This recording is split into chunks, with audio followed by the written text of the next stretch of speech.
ನಾಗ್ಪುರದ ಪುಟ್ಟ ಹಳ್ಳಿಯಲ್ಲಿ ಹರ್ಷ ಇರ್ತಿದ್ದ. ಹರ್ಷ್ ತನ್ನ ತಂದೆ ತಾಯಿಯ ಜೊತೆಗೆ ವಾಸವಾಗಿರ್ತಾನೆ. ಹರ್ಷ್ನ ತಂದೆ ಒಬ್ಬ ಬಡವ ರೈತ ಹಾಗೂ ತಾಯಿ ದರ್ಜಿ ಆಗಿರ್ತಾಳೆ. ಇಬ್ರು ತಮ್ಮ ತಮ್ಮ ಕೆಲಸಗಳನ್ನ ಮಾಡಿ ಮನೆಯನ್ನ ಸಾಗಿಸ್ತಾ ಇರ್ತಾರೆ. ಹರ್ಷ್ನ ವಿದ್ಯಾಭ್ಯಾಸದ ಖರ್ಚಿನ ಕಾರಣದಿಂದ ಇಬ್ಬರಿಗೂ ತುಂಬಾನೇ ಚಿಂತೆ ಆಗ್ತಿರುತ್ತೆ. ನನಗೆ ನನ್ನ ಹರ್ಷ್ ಬಗ್ಗೆ ಚಿಂತೆ ಆಗ್ತಾ ಇದೆ ರೀ. ಅವನು ಓದು ಬರಹದ ಬಗ್ಗೆ. ಹರ್ಷ್ ಇವಾಗ ದೊಡ್ಡವನಾಗಿದ್ದಾನೆ. ಈಗ ನಾವು ಅವನನ್ನ ಸ್ಕೂಲಿಗೆ ಸೇರಿಸ್ಲಿಲ್ಲ ಅಂತಂದ್ರೆ ಆಮೇಲೆ ದೊಡ್ಡ ಸಮಸ್ಯೆ ಆಗೋಗತ್ತೆ ಅಷ್ಟೇ. ನಾನು ನನ್ನ ಪ್ರಯತ್ನವನ್ನ ಮಾಡ್ತಾ ಇದ್ದೀನಲ್ವಾ ಯಜಮಾನಿ. ನಮ್ಮ ಮಗ ಹರ್ಷ್ ತುಂಬಾ ಚೆನ್ನಾಗಿ ಓದ್ತಾನೆ ಹಾಗೂ ಅವನು ಬುದ್ಧಿವಂತ ಕೂಡ. ಇವಾಗ್ಲೇ ಅವನಿಗೆ ಗಣಿತ ಹಾಗೂ ಇಂಗ್ಲಿಷ್ ಓದೋದು ತುಂಬಾ ಚೆನ್ನಾಗಿ ಬರ್ತಾ ಇದೆ. ನಾವು ನಾಳೆ ಬೆಳಗ್ಗೆನೆ ಅವನನ್ನ ಕರ್ಕೊಂಡು ದೊಡ್ಡ ವಿದ್ಯಾಲಯಕ್ಕೆ ಹೋಗೋಣ, ಅವನನ್ನ ಅಲ್ಲಿ ಸೇರಿಸೋದಕ್ಕೆ. ಹರ್ಷನ ಕರ್ಕೊಂಡು ಬೆಳಗ್ಗೆನೆ ರಾಮ್ ನಾರಾಯಣ್ ಹಾಗೂ ಕುಸುಮ ಒಂದು ದೊಡ್ಡ ವಿದ್ಯಾಲಯಕ್ಕೆ ಹೋಗ್ತಾರೆ. ರಾಮ್ ನಾರಾಯಣ್ ಅಲ್ಲಿಯ ಪರಿಸರವನ್ನ ನೋಡಿ ತುಂಬಾನೇ ಆಶ್ಚರ್ಯಗೊಳ್ತಾನೆ. ಅಮ್ಮ, ನಾನು ಇದೇ ಸ್ಕೂಲಲ್ಲಿ ಓದ್ತೀನಾ? ಖಂಡಿತ ಪುಟ್ಟ, ನೀನ್ ಇದೇ ಸ್ಕೂಲಲ್ಲಿ ಓದ್ತೀಯಾ. ಇಲ್ಲಿ ಓದಿ ದೊಡ್ಡ ವ್ಯಕ್ತಿ ಆಗ್ತೀಯಾ. ಆಮೇಲೆ ಇದೇ ತರ ಇನ್ನು ಎಷ್ಟೋ ಸ್ಕೂಲ್ಗಳನ್ನ ಕಟ್ಟಿಸ್ತೀಯಾ. ನನಗೆ ತುಂಬಾ ಮುಜುಗರ ಆಗ್ತಾ ಇದೆ. ನಾವಿಲ್ಲಿ ದುಡ್ಡು ಜಾಸ್ತಿ ಕಟ್ಬೇಕೇನು? ಅರೆ, ನೀವು ಬನ್ನಿ ಮೊದ್ಲು ಅಲ್ಲಿ ಹೋಗಿ ಏನು ಅಂತ ನೋಡೋಣ. ಅಲ್ಲಿಗೆ ಹೋದ ತಕ್ಷಣ ಗೇಟಲ್ಲಿ ಇರುವಂತಹ ಕಾವಲುಗಾರ ಅವರನ್ನ ತಡಿತಾನೆ. ನೀತಿಗಳೇ, ಎಲ್ಲಿಗೆ ಹೊರಟ್ರಿ? ಅದು ಕೂಡ ಅನುಮತಿ ಇಲ್ದೆ. ಅದೇನಂದ್ರೆ ನಾನು ನನ್ನ ಮಗನನ್ನ ಈ ವಿದ್ಯಾಲಯದಲ್ಲಿ ಅಡ್ಮಿಷನ್ ಮಾಡಕ್ ಬಂದಿದ್ದೀನಿ.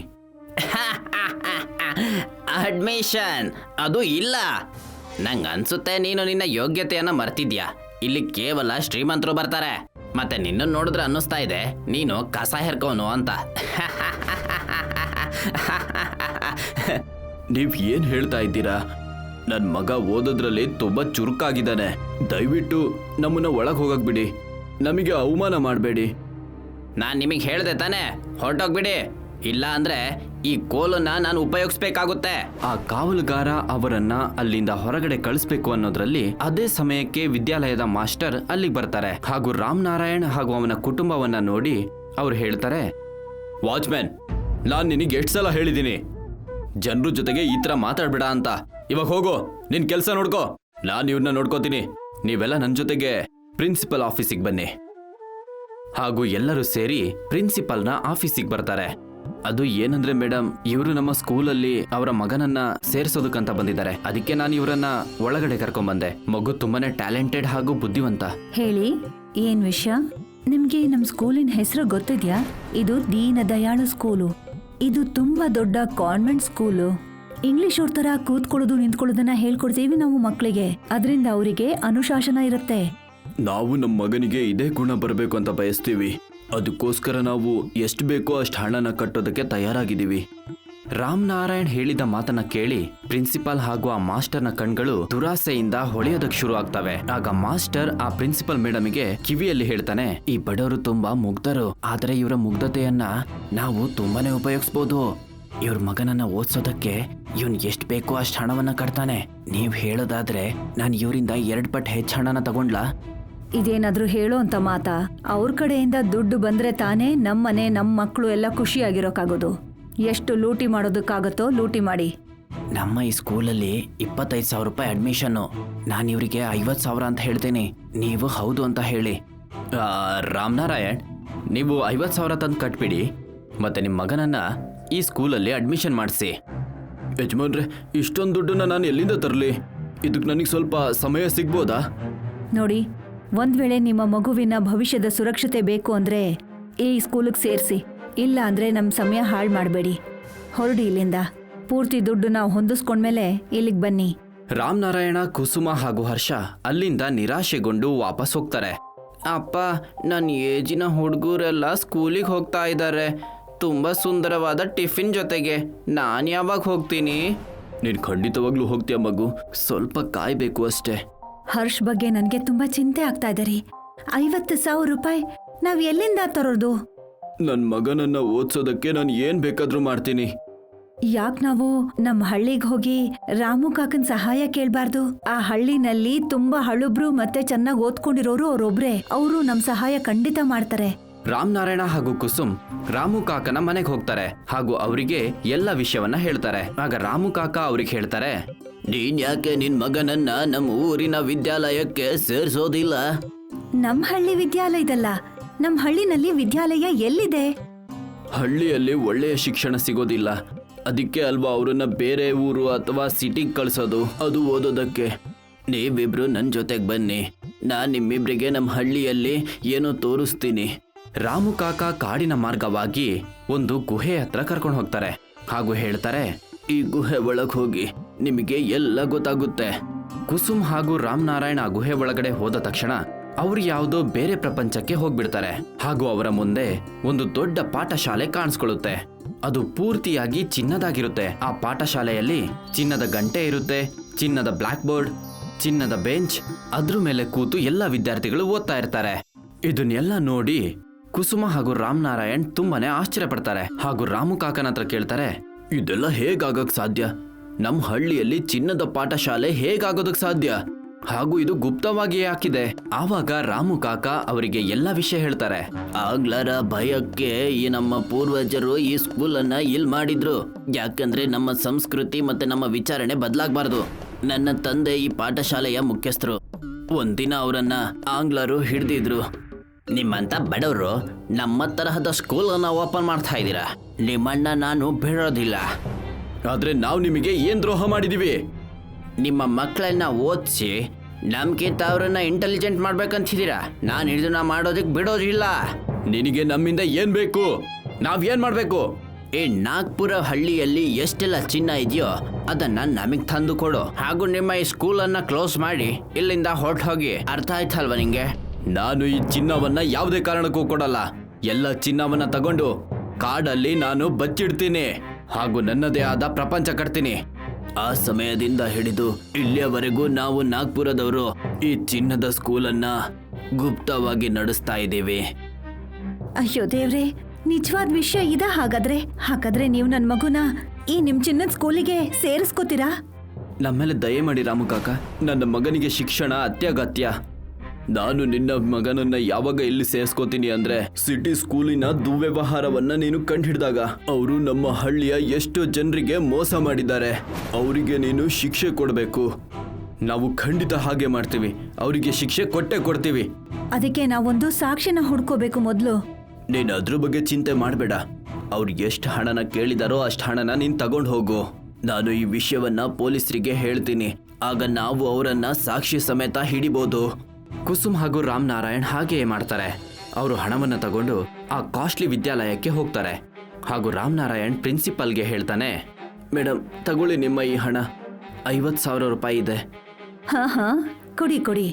ನನಗ್ ಮುಂಚೆನೆ ಗೊತ್ತಿತ್ತು ನೀವ್ ನಿಮ್ ಮಗುನ ನಮ್ ಸ್ಕೂಲಲ್ಲೇ ಓದಿಸ್ತೀರಾ ಅನ್ನೋದು. ಅಲ್ಲ, ಈ ಸ್ಕೂಲ್ ಎಷ್ಟು ಚೆನ್ನಾಗಿದೆ, ಅವನಿಗೆ ಇಂಥ ಒಳ್ಳೆ ಸ್ಕೂಲ್ ಎಲ್ಲಿ ಸಿಗುತ್ತೆ ಹೇಳಿ? ಕೊಡಿ, ಆ ದುಡ್ಡನ್ನ ನನ್ನ ಕೈಲಿ ಕೊಡಿ. ರಾಮನಾರಾಯಣ ಆ ಹಣವನ್ನ ಪ್ರಿನ್ಸಿಪಾಲ್ಗೆ ಕೊಟ್ಟ ತಕ್ಷಣ ಪ್ರಿನ್ಸಿಪಲ್ ಅದನ್ನ ತಗೊಂಡ ತಕ್ಷಣ ಕೋಣೆ ಒಳಗಡೆ ಪೊಲೀಸವರು ಬಂದ್ಬಿಡ್ತಾರೆ ಹಾಗೂ ಅವಳನ್ನ ರೆಡ್ ಹ್ಯಾಂಡ್ ಆಗಿ ಹಿಡ್ಕೊಂಡ್ಬಿಡ್ತಾರೆ. ನಾವು ನಿನಗೆ ಪೊಲೀಸ್ ಸ್ಟೇಷನ್ ಅಲ್ಲಿ ಒಳ್ಳೆಯ ಶಿಕ್ಷಣ ಕೊಡ್ತೀವಿ. ನಾನು ನನ್ ಗಂಡ ಕಷ್ಟಪಟ್ಟು ಹಗಲು ರಾತ್ರಿ ಬೇರೆಯವ್ರ ಮನೇಲಿ ಕೆಲಸ ಮಾಡಿ ನಾವು ನಮ್ಮ ಮಗುನ ಓದಿಸ್ಬೇಕು ಅಂತಿದ್ವಿ. ಆದ್ರೆ ನಿಮಗೆ ನಿಮ್ಮಂಥವ್ರಿಗೆ ನಾಚಿಕೆ ಅನ್ನೋದೇ ಇಲ್ವಾ? ಪ್ರಿನ್ಸಿಪಲ್ ಹಾಗೂ ಮಾಸ್ಟರ್ ರೆಡ್ ಹ್ಯಾಂಡ್ ಆಗಿ ಸಿಕ್ಕಾಕೋತಾರೆ ಹಾಗೂ ಇದೇ ತರ ಹರ್ಷ್ ತನ್ನ ಚಿನ್ನದ ಪಾಠಶಾಲೆಯಲ್ಲಿ ತನ್ನ ಶಿಕ್ಷಣವನ್ನ ಮುಂದುವರಿಸ್ತಾನೆ. ಇದು ಚತುರ್ವೇದಿ ಕುಟುಂಬ. ಈ ಕುಟುಂಬದ ಮುಖ್ಯಸ್ಥರು ದೀನದಯಾಳು ಅವರು. ಅವರು ವೃತ್ತಿನಲ್ಲಿ ಸ್ಕೂಲಿನ ಹೆಡ್ ಮಾಸ್ಟರ್ ಆಗಿದ್ರು. ಇವರು ಅವರ ಹೆಂಡತಿ ಮೀನಾ, ಮತ್ ಇವನು ಅವ್ರ ಮಗ ಧೀರಜ್. ಇವನು ಟ್ರಕ್ ಬಿಸ್ನೆಸ್ ಅನ್ನ ಮಾಡ್ತಿದ್ದ. ಮತ್ತೆ ಇವಳು ಮನೆ ಸೊಸೆ ಪೂನಂ. ಚತುರ್ವೇದಿಯ ಕುಟುಂಬ ತುಂಬಾನೇ ಖುಷಿಯಾಗಿ ಜೀವನ ಮಾಡ್ತಿತ್ತು. ಅರೆ ಸೊಸೆ ಬಾ, ಚೆಸ್ ಆಡೋಣ. ಇಲ್ಲ ಮಾವ, ನಾನ್ ಯಾವಾಗ್ಲೂ ಸೋತ್ ಹೋಗ್ತೀನಿ. ನೀವು ಅವ್ರ ಜೊತೆ ಆಟ ಆಡ್ಕೊಳ್ಳಿ. ಯಾವಾಗ್ಲೂ ನಾನೇ ಸೋಲೋದು. ಆದ್ರೂ ಅಪ್ಪ ಆಡೋಣ ಬನ್ನಿ. ಹೇಗಿದ್ರು ಪರೋಟ ರೆಡಿ ಆಗೋವರೆಗೂ ನನ್ನ ಹತ್ರ ಮಾಡೋದಕ್ ಬೇರೆ ಏನ್ ಕೆಲ್ಸ ಇದೆ? ನೀವು ಬನ್ನಿ ಅಪ್ಪ. ಇದಲ್ವಾ ಮಾತಂದ್ರೆ? ಅಪ್ಪ ಮಗ ಚೆಸ್ ಆಡೋದಕ್ಕೆ ಅಂತ ಕೂತ್ಕೋತಾರೆ. ದೀನದಯಾಳು ಅವರು ಚೆಸ್ ಆಡೋದ್ರಲ್ಲಿ ನಿಪುಣರಾಗಿದ್ರು. ಹಾಗಾಗಿ ಕ್ಷಣದಲ್ಲೇ ಅವರು ಧೀರಜ್ನ ಸೋಲಿಸ್ಬಿಡ್ತಾರೆ. ನೀವು ಒಂದ್ಸಲನೂ ನನ್ ಮಗ ಗೆಲ್ಲೋದಕ್ಕೆ ಬಿಡೋದೇ ಇಲ್ಲ. ಇವನ್ ಗೆಲ್ಲೋದನ್ನ ನಾನ್ ಎಲ್ ತಡ್ತಿದ್ದೀನಿ? ನಿನ್ ಮುದ್ದಿನ ಮಗ ಗೆಲ್ಲಕ್ಕೆ ಯಾವತ್ತಾಗುತ್ತೋ ಅವತ್ತು ಗೆಲ್ತಾನ್ ಬಿಡು. ಇವಾಗ ನಾನ್ ನನ್ನನ್ ಸೋಲ್ಸಿ ತನ್ ಮಗನ ಗೆಲ್ಸಕ್ ಎಲ್ಲಾಗುತ್ತೆ? ಅಪ್ಪ, ನನಗೆ ಸೋಲೋದ್ರಲ್ಲೂ ಒಂಥರ ಮಜಾ ಇದೆ. ನಿಮಗೆ ಈ ಆಟ ಅಂದ್ರೆ ಎಷ್ಟು ಇಷ್ಟ ಅಂತ ನಾನು ಏನ್ ಹೇಳಲಿ. ಆಟದ್ಕಿಂತ ಜಾಸ್ತಿ ನನಗೆ ಮಕ್ಕಳನ್ನ ಓದ್ಸೋದ್ರಲ್ಲಿ ಇಷ್ಟ. ಇವಾಗ 10 ಗಂಟೆ ಆಗೋಯ್ತು, ನಾನ್ ಹೋಗ್ತಾ ಇದ್ದೀನಿ ಸ್ಕೂಲಿಗೆ. ಅರೆ ಮಾವ, ತಿಂಡಿ ಆದ್ರೂ ತಿನ್ಕೊಂಡ್ ಹೋಗಿ ಅಲ್ಲ. ಟೈಮ್ ಇಲ್ಲ ಸೊಸೆ ನನ್ನ ಹತ್ರ. ಒಂದ್ ನಿಮಿಷ ಇರಿ ಮಾವ, ಡಬ್ಬಕ್ಕಾದ್ರೂ ಹಾಕೊಡ್ತೀನಿ ನಾನು. ಸರಿ, ಬರೀ 1 ನಿಮಿಷ. ಪೂನಂ ಅರ್ಜೆಂಟ್ ಅಲ್ಲಿ ಡಬ್ಬ ಕಟ್ತಾಳೆ, ಆದ್ರೂ ಕೂಡ ದೀನ್ ದಯಾಳು ಅವರು ಹೊರಟೋಗ್ತಾರೆ. ದೀನ ದಯಾಳು ಅವರು ಸರ್ಕಾರಿ ಸ್ಕೂಲಿನ ಮಾಸ್ಟರ್ ಆಗಿದ್ರು. ಸರ್ಕಾರಿ ಸ್ಕೂಲಿನ ವಾತಾವರಣ ಕೆಟ್ಟದಾಗೇನೋ ಇತ್ತು, ಆದ್ರೆ ಇಲ್ಲಿನ ಶಿಕ್ಷಣ ಮಾತ್ರ ತುಂಬಾನೇ ಚೆನ್ನಾಗಿತ್ತು. ದೀನ ದಯಾಳು ಅವರು ಮನಸ್ಸಿಟ್ಟು ಎಲ್ರಿಗೆ ಓದಿಸ್ತಾ ಇದ್ರು. ಅರೆ ಛೋಟು, ನೀನ್ ಇವತ್ತು ಇಷ್ಟ್ ಲೇಟ್ ಆಗಿ ಯಾಕೆ ಬಂದೆ? ಅದ್ ಏನಂದ್ರೆ ಸರ್, ನನ್ ಪಕ್ಕದ ಊರಿಗೆ ಹೋಗಿದ್ದೆ. ನನ್ನ ಅಕ್ಕ ನನ್ನ ಅವರ ಗಂಡನ ಮನೆಗೆ ಬಿಡೋದಕ್ಕೆ. ಅಲ್ಲಿಂದ ನಾನು ಓಡ್ಕೊಂಡ್ ಬರ್ತಾ ಇದ್ದೀನಿ, ಅದಕ್ಕೆ ಲೇಟ್ ಆಯ್ತು. ಸರಿ, ಈ ಸಲ ಬಿಡ್ತಾ ಇದ್ದೀನಿ. ಇನ್ನೊಂದ್ಸಲ ನೀನೆಲ್ಲಾದ್ರೂ ಲೇಟ್ ಆಗಿ ಬಂದ್ರೆ ನಾನ್ ನಿನ್ನ ಯಾವುದೇ ಮಾತನ್ನು ಕೇಳೋದಿಲ್ಲ. ಸರಿ. ದೀನ ದಯಾಳು ಅವರು ಶಿಕ್ಷಣನ ತುಂಬಾ ಸೀರಿಯಸ್ ಆಗಿ ತಗೊಂಡಿದ್ರು. ಸ್ಕೂಲಲ್ಲಿ ಕಳೆಯುವಂತ ಪ್ರತಿ ಕ್ಷಣನೂ ತುಂಬಾ ಮುಖ್ಯ ಅನ್ನೋದು ಅವ್ರಿಗೆ ಚೆನ್ನಾಗ್ ಗೊತ್ತಿತ್ತು. ಹಾಗಾಗಿ ಅವರು ಕೂಡ ಸ್ಕೂಲಿಗೆ ಲೇಟ್ ಆಗಿ ಹೋಗ್ತಾ ಇರ್ಲಿಲ್ಲ. ಯಾವುದೇ ಸ್ಟೂಡೆಂಟ್ ಲೇಟ್ ಆಗಿ ಬರೋದಕ್ಕೂ ಅವರು ಬಿಡ್ತಾ ಇರ್ಲಿಲ್ಲ. ಎಲ್ಲಾನು ಸರಿಯಾಗಿ ನಡ್ಕೊಂಡ್ ಹೋಗ್ತಾ ಇತ್ತು ಮಳೆ ಬರೋ ತನಕ. ಮಳೆಗಾಲ ಶುರುವಾಗ್ತಿದ್ದ ಹಾಗೆ ಕ್ಲಾಸ್ ರೂಮ್ ಖಾಲಿಯಾಗಿರ್ತಿತ್ತು, ಯಾಕಂದ್ರೆ ಸರ್ಕಾರಿ ಸ್ಕೂಲು ಸೋರ್ತಾ ಇತ್ತು. ಮತ್ ಅದನ್ನ ರಿಪೇರಿ ಮಾಡಿಸ್ಕೊಡಿ ಅಂತ ದೀನ ದಯಾಳು ಅವರು ಪ್ರತಿ ವರ್ಷ ಅಪ್ಲಿಕೇಶನ್ ನ ತಗೊಂಡು ಆಫೀಸಿಗೆ ಹೋಗ್ತಾ ಇದ್ರು. ಬನ್ನಿ ಬನ್ನಿ ದೀನ್ ದಯಾಳು ಅವ್ರೆ, ಅದೇ ಯೋಚನೆ ಮಾಡ್ತಾ ಇದ್ದೆ. ಮಳೆಗಾಲ ಶುರು ಆಗ್ಬಿಟ್ಟಿದೆ, ನೀವಿನ್ನು ಯಾಕೆ ಬಂದಿಲ್ಲ? ಏನ್ ಬೇಕು ನಿಮಗೆ? Tea, coffee? ನೀವು ಕೇವಲ ನಮ್ ಸ್ಕೂಲನ್ನ ರಿಪೇರಿ ಮಾಡ್ಕೊಡಿ ಸಾಕು, ಇದನ್ ಬಿಟ್ ಬೇರೆ ಏನು ಬೇಡ. ಅದ್ ಏನಂದ್ರೆ ದೀನ್ ದಯಾಳು ಅವ್ರೆ, ನಾನ್ ನಿಮ್ಮ ಪ್ರತಿ ವರ್ಷ ಅರ್ಜಿಯನ್ನ ಮುಂದೆ ಹಾಕ್ತಾ ಇದ್ದೀನಿ, ಆದ್ರೆ ಮಂತ್ರಿ ಅವರು ಇದಕ್ಕೆ ಫಂಡೇ ರಿಲೀಸ್ ಮಾಡ್ತಾ ಇಲ್ಲ. ಇದ್ರಲ್ಲಿ ನಾವ್ ತಾನೇ ಏನ್ ಮಾಡ್ಬೇಕು? ಹಾಗಾದ್ರೆ ಇವಾಗ ನಾವೇನ್ ಮಾಡ್ಬೇಕು? ನೀವು ಒಂದ್ಸಲ ಹೋಗಿ ಶಿಕ್ಷಣ ಮಂತ್ರಿಯನ್ನ ಭೇಟಿ ಮಾಡಿ, ನಿಮ್ ಕೆಲ್ಸ ಆದ್ರೂ ಆಗ್ಬೋದು. ಸರಿ, ನಾನ್ ಈ ಅರ್ಜಿಯನ್ನ ಅವರಿಗೆ ಕೊಡ್ತೀನಿ. ದೀನ ದಯಾಳು ಅವರು ಮಂತ್ರಿ ಅವರ ಅಪಾಯಿಂಟ್ಮೆಂಟ್ ನ ತಗೊಂಡು ಅವ್ರನ್ನ ಭೇಟಿ ಮಾಡಕ್ ಹೋಗ್ತಾರೆ. ಸರ್, ನಾನು ಸರ್ಕಾರಿ ಸ್ಕೂಲಿನ ಶಿಕ್ಷಕ. ನಮ್ಮ ಸ್ಕೂಲು ಕಳೆದ 5 ವರ್ಷಗಳಿಂದ ಸೋರ್ತಾ ಇದೆ. ಅದಕ್ಕೆ ನಾವು ಪ್ರತಿ ವರ್ಷ ಸರ್ಕಾರಿ ಕಚೇರಿಯನ್ನ ತಿರ್ಗಾಡ್ತಾ ಇರ್ತೀವಿ. ಒಂದ್ಸಲ ನೀವು ನಮ್ಮ ಅರ್ಜಿಯನ್ನ ಸ್ವೀಕಾರ ಮಾಡಿದ್ರೆ ತುಂಬಾ ಕೃಪೆ ಮಾಡ್ದಂಗೆ. ಮತ್ತೆ ಅಧಿಕಾರಿಗಳಿಗೆ ಆದೇಶ ನೀಡಿ. ಹಾ, ಖಂಡಿತ. ನಾವು ಆದಷ್ಟು ಬೇಗ ನಿಮ್ಮ ಸ್ಕೂಲನ್ನ ರಿಪೇರಿ ಮಾಡೋದಕ್ಕೆ ಕಾಂಟ್ರಾಕ್ಟರಿಗೆ ವಹಿಸ್ಬಿಡ್ತೀವಿ. ಧನ್ಯವಾದ ಸರ್. ಇವತ್ತು ದೀನ ದಯಾಳು ಅವರು ಖುಷಿಯಾಗಿದ್ರು, ಆದಷ್ಟು ಬೇಗ ಅವ್ರ ಸ್ಕೂಲು ಸರಿ ಹೋಗತ್ತೆ ಅಂತ. ಹಾಗಾಗಿ ಜಿಲೇಬಿ ತಗೊಂಡು ಅವರು ಮನೆಗ್ ಹೋದ್ರು. ಏನಾಯ್ತು ಅಪ್ಪ, ಇವತ್ ನೀವು ತುಂಬಾ ಖುಷಿಯಾಗಿದ್ದೀರಾ? ಖುಷಿಯ ವಿಚಾರನೇ. ಇವತ್ತು ನಾನು ಶಿಕ್ಷಣ ಮಂತ್ರಿಯನ್ನ ಭೇಟಿ ಮಾಡಿ ಬಂದಿದ್ದೀನಿ. ಅವರು ನನ್ನ ಅರ್ಜಿಯನ್ನ ಸ್ವೀಕಾರ ಮಾಡಿದ್ರು. ಇನ್ನು ಆದಷ್ಟು ಬೇಗ ಸ್ಕೂಲ್ ರಿಪೇರಿ ಆಗುತ್ತೆ.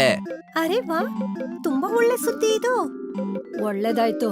ಈಗ ನೀವು ಇಡೀ ದಿನ ಸ್ಕೂಲಲ್ಲಿ ಇರ್ತೀರಾ, ಆಗ ನಮ್ಗೆ ಮನೆಯಲ್ಲಿ ಸ್ವಲ್ಪ ತಲೆನೋವು ಕಮ್ಮಿ ಇರತ್ತೆ. ಏನು?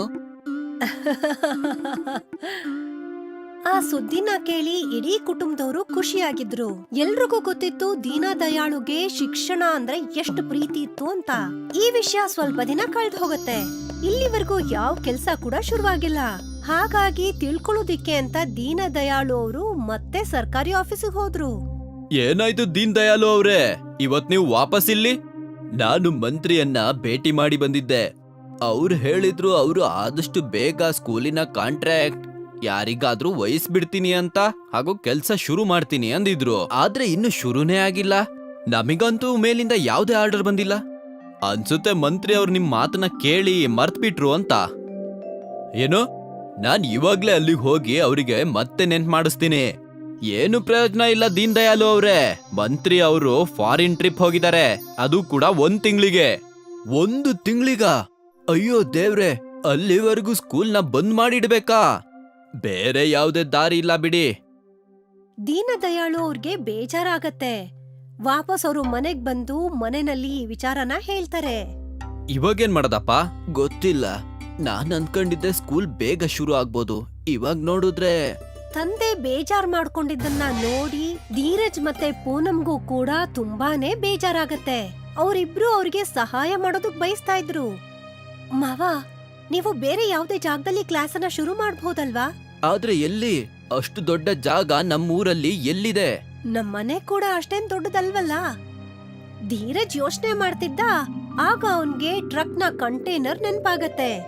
ಅಪ್ಪ, ಟ್ರಕ್ಕಿನ ಕಂಟೈನರ್ ಅಲ್ಲಿ ಕ್ಲಾಸ್ ಶುರು ಮಾಡಿದ್ರೆ ಇದೆಲ್ಲ ಹೇಗೆ ಸಂಭವ? ನೀವು ಟ್ರಕ್ಕಿನ ಕಂಟೈನರ್ ಅಲ್ಲಿ ಆಫೀಸನ್ನ ನೋಡಿರ್ತೀರಾ, ನಾವು ಕ್ಲಾಸ್ ಯಾಕೆ ಮಾಡಕ್ಕಾಗಲ್ಲ? ಎಲ್ಲಿವರೆಗೂ ಸ್ಕೂಲ್ ರಿಪೇರಿ ಆಗೋದಿಲ್ಲವೋ ಅಲ್ಲಿವರೆಗೂ ಮಕ್ಕಳು ಓದಕ್ಕೊಂದ್ ದಾರಿ ಆಗುತ್ತೆ. ಇದೆಲ್ಲ ಸಾಧ್ಯನಾ? ಖಂಡಿತ. ಮಾರನೇ ಧೀರಜ್ ತನ್ನ ಟ್ರಕ್ ಅನ್ನ ಹಳ್ಳಿ ಒಳಗಡೆ ತಂದ. ಆ ಟ್ರಕ್ ಅಲ್ಲಿ ಒಂದು ಕಂಟೈನರ್ ಇತ್ತು. ಧೀರಜ್ ಕಂಟೈನರ್ ಒಳಗಡೆ ಬ್ಲಾಕ್ ಬೋರ್ಡ್ ಅನ್ನ ಹಾಕ್ತಾನೆ, ಜೊತೆಗೆ ಲೈಟು, ಫ್ಯಾನ್ ಅನ್ನು ಕೂಡ. ಒಂದೇ ದಿನದಲ್ಲಿ ವಿಶಾಲವಾದ ಕಂಟೈನರ್ ಸ್ಕೂಲು ಶುರುವಾಗತ್ತೆ. ಇಲ್ಲೋಡಿ ಅಪ್ಪ, ನಿಮ್ಮ ಟ್ರಕ್ ಸ್ಕೂಲ್ ರೆಡಿ ಆಗಿದೆ. ಮಾರನೇ ದಿನದಿಂದನೇ ಎಲ್ಲಾ ಮಕ್ಕಳು ಟ್ರಕ್ ನ ದೊಡ್ಡ ಕಂಟೈನರ್ ಸ್ಕೂಲ್ಗೆ ಬರ್ತಾರೆ. ಈಗ ಮಳೆ ಯೋಚನೆ ಕೂಡ ಇರ್ಲಿಲ್ಲ. ದೀನ ದಯಾಳು ಅವರು ಮಕ್ಕಳಿಗೆ ಮತ್ತೊಂದು ಸಲ ಓದ್ಸೋದಕ್ ಶುರು ಮಾಡಿದ್ರು. ಅವ್ರು ಖುಷಿಯಾಗಿರೋದನ್ನ ನೋಡಿ ಅವ್ರ ಕುಟುಂಬದವರು ಕೂಡ ತುಂಬಾ ಖುಷಿಯಾಗಿದ್ರು. ಮಳೆಗಾಲ ಪೂರ್ತಿ ಸರ್ಕಾರಿ ಶಾಲೆ ಟ್ರಕ್ ಸ್ಕೂಲ್ ಆಗೇ ನಡೀತು. ಕೊನೆಗೂ ಮಳೆಗಾಲದ ಕೊನೆಯಲ್ಲಿ ಸರ್ಕಾರಿ ಸ್ಕೂಲಿನ ರಿಪೇರಿ ಕೆಲ್ಸ ಶುರುವಾಗತ್ತೆ. ದೀನ ದಯಾಳು ಅವರು ಖುಷಿಯಾಗಿದ್ರು, ಯಾಕಂದ್ರೆ ಯಾವ್ದೇ ಮಗುವಿನ ಶಿಕ್ಷಣ ನಿಲ್ಲಿಲ್ಲ ಅಂತ. ಮುಂದಿನ ವರ್ಷ ಈ ಹಳ್ಳಿ ಮಕ್ಕಳಿಗೆ ವಿಶಾಲವಾದ ಟ್ರಕ್ಕಿನ ಸ್ಕೂಲ್ ಅಗತ್ಯ ಇರಲ್ಲ ಅಂತ ಭಾವಿಸ್ತೀವಿ.